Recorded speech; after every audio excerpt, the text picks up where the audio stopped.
It is Dr. Remy LeBeau, and I'm coming at you once again from the X-Lair to provide you some information on one of the classic storylines that Marvel has told, and that is, of course, the 2006 big Marvel crossover, Civil War. Let's get into it.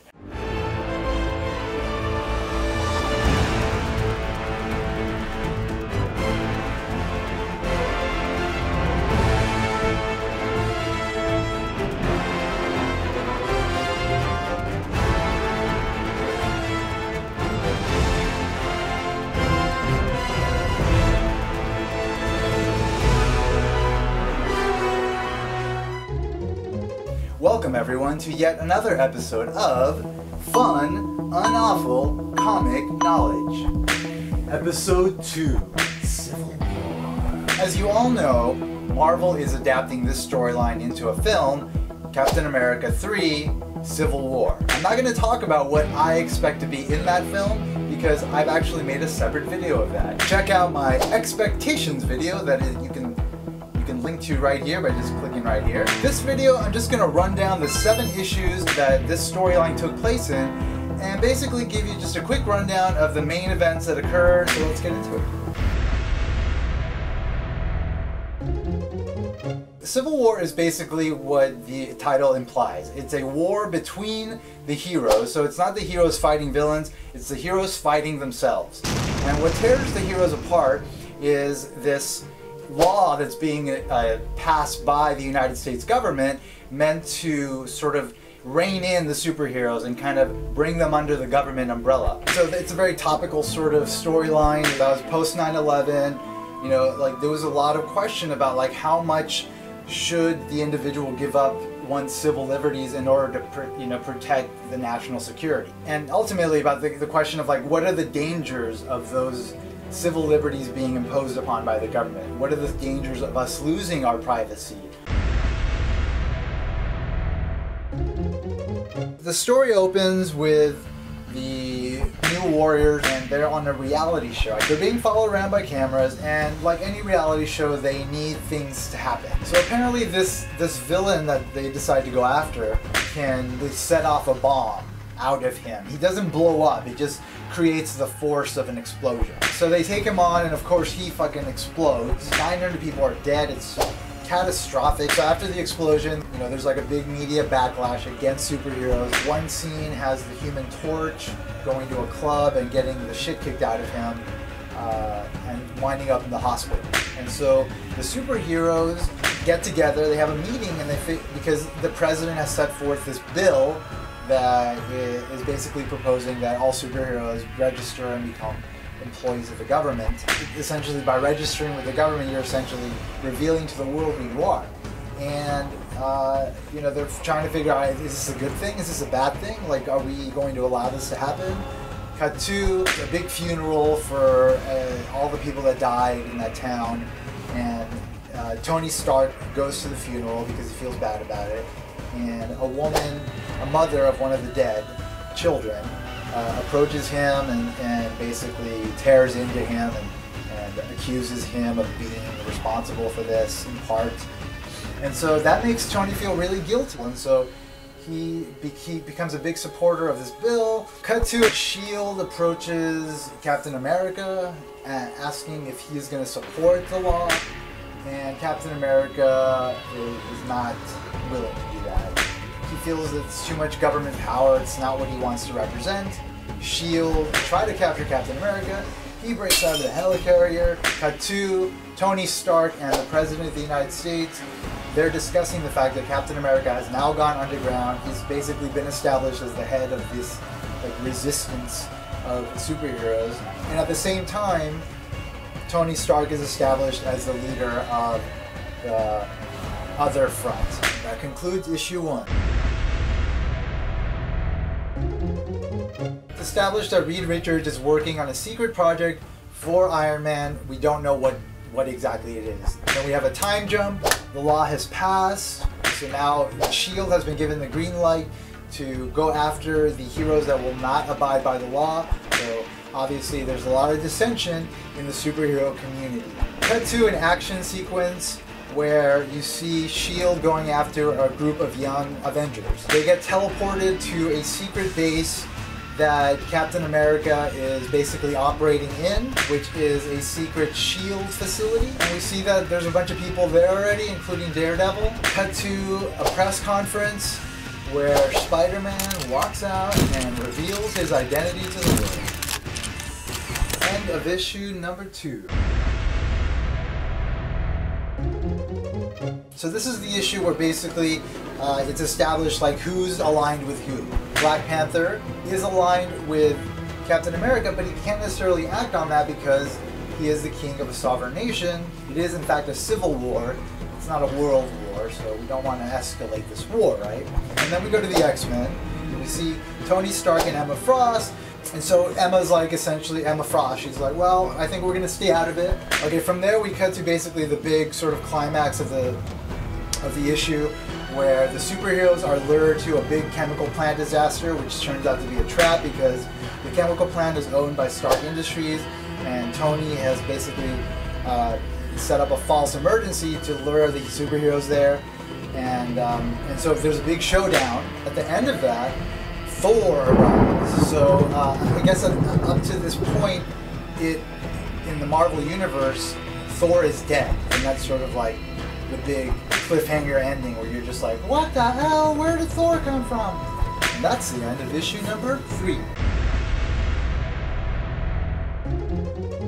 Alright, so Thor is revealed to be on Iron Man's side, but at that point everybody assumes he's a clone. Apparently he malfunctions because he uses his lightning to actually kill one of Captain America's heroes, Goliath. You know, one of these heroes that becomes super tall, and Thor puts a big hole through him and kills him. And it's pretty devastating, and it's pretty intense. Like, one of the superheroes dies, and Thor has killed him. Sue Storm helps the heroes escape, and so the battle kind of ends at that point. Cut to, you know, just both sides sort of realizing, hey, this is getting serious. On Tony's side, there's a lot of defection, and one of the people that may defect is Peter Parker. Tony Stark is kind of left thinking, holy shit, like, I'm running out of numbers here. They're kind of gaining the advantage on the other side. So he winds up recruiting supervillains. So we see at the very end, he's recruited Venom, he's recruited Bullseye, he's recruited Lady Deathstrike, a bunch of others.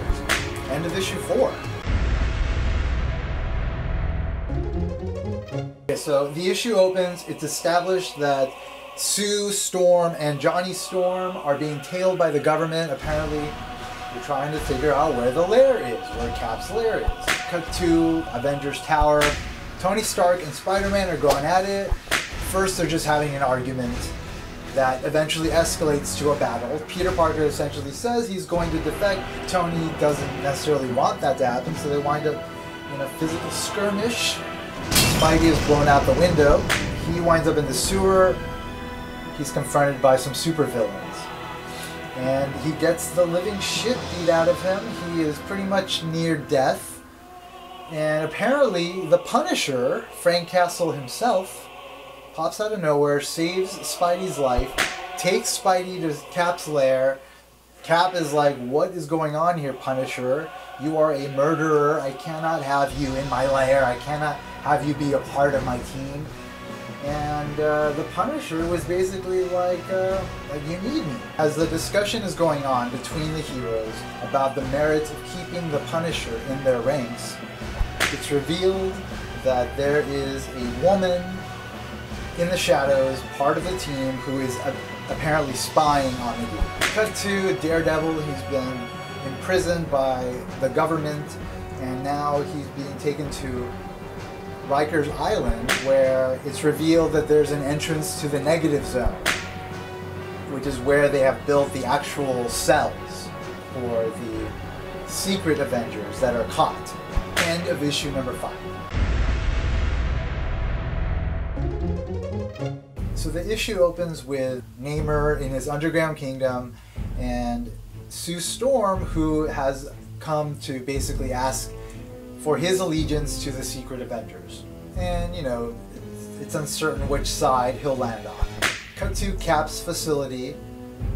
where the Secret Avengers are planning on attacking Riker's Island. All of a sudden we get some super villains that I guess had defected from Tony's side, from the Avengers side, and want to join the Secret Avengers. So Punisher doesn't hesitate, he just takes them out.